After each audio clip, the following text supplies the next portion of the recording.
Stay down, you ichthy demon. Oh, hello and welcome. Welcome to World of Monsters. I'm Monster Master Arthur, and today we'll be covering the Kraken. Stop splashing. I'm dealing with a rather small mother here. It's actually a dwarf species of Kraken. Ah, there we go. Nice and ready. We'll cook that up soon enough. Didn't you know? Kraken young are quite a delicacy around these parts. Yeah, get out of here. Get out of here.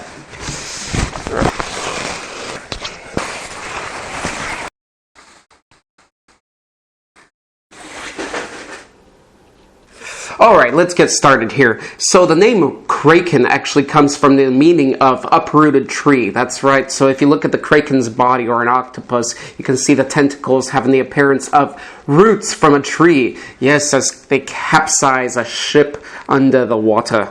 Some of our earliest accounts come from the 13th century, around the date of 1250. These ancient Icelandic tales speak of two such creatures, and they were apparently unable to reproduce. Therefore, over time, the fishermen could recognize which Kraken was which. Later on in 1735, the Kraken was actually classified with the scientific name of Cephalopod microcosmus marinus. That's right, cephalopod, which are all octopus and squid type, microcosmus.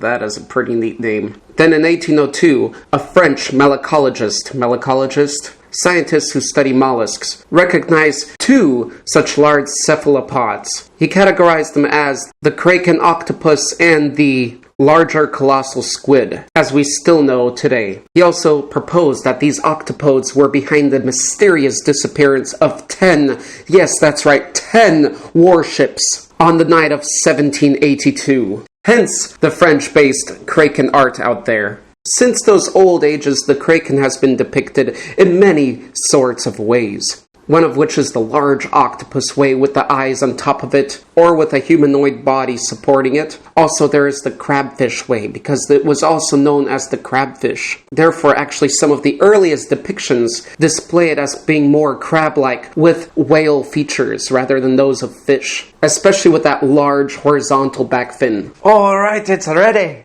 Ooh, I've been waiting for this. Saucy. Don't forget to remove your beaks. Delicious. Firm yet squishy. Perfect. Okay, continuing. Let's take a look back at the meaning of the word Kraken. In Norwegian and Swedish, krak means something really unhealthy, a very unhealthy animal, or something very, very twisted. In modern German, Kraken means octopus. The Dutch verb being kraken, meaning breaking or the sound of cracking. Alright, let's jump into its monstrous appearance now. Old tales tell that this creature's size was indeed enormous, its circumference being a mile and a half roughly in size. Therefore, from a distance, it has the illusionary appearance of being an island. That's how big this creature is. Huge bulging eyes. Now keep in mind that today's giant squid have the largest eyes in the world. That's right, 30 centimeters in diameter. Now if this cephalopod was so much larger, you can just imagine how huge those eyes, and just look at the artwork. Look how huge and monstrous and just all-seeing they are. It has been said to have the power to take out the largest of the man-of-war ships. Then we have those 8 huge tentacles with suckers lining all of them. But not the other version. No, the other version is more whale-like. It has seal-like fins that are slightly clawed, a whiskered face with a tentacled mane. Wow, imagine that. That's hideous. Or it's the cutest thing you've ever seen. I don't know. We'd have to see the babies. And what would those babies be called? They're not puppies. They're not kids. Let's just call them Pi for short, or Ken. As one of its natural abilities, it was known to lure fish. Yes, it largely fed on fish. And to lure them, it would create some kind of substance, some kind of dark liquid in the water that many assume is ink, yet others consider to be waste. How clever is that? Using the waste from old digested food to lure your next meal. Of course, fishermen would take advantage of this and risk their lives trying to catch the fish around and among those huge tentacles of the Kraken. Remember, Kraken, they're both widely accepted, but originally following the root tongue of the word, it would be Kraken. Now, as mentioned, it has a parrot-like beak. Imagine how huge that beak is and how sharp the edges in that beak are, as it has to catch slippery prey such as fish. It can probably use a suction as well to get the prey into its mouth easier. Also, spines lining some of the tentacles, which help with battling and capturing larger prey and creatures out there. It also has been mentioned that it may have the ability to create whirlpools, just like other similar creatures out there within the world of legend. And what this basically means is that it creates a huge motion within the waters of the ocean that go in a circular way and lead to the very center, where awaits the gigantic beak of the Kraken, devouring everything that enters. Now, continuing on focusing on the octopus-looking version of the Kraken, you can imagine that this is larger than today's giant squid, much bulkier, much more aggressive, much stronger as it moves its tentacles above the water to catch and grip large ships. Also, as mentioned, having those large eyes that were possibly on the top or the sides of the head are varying among the species.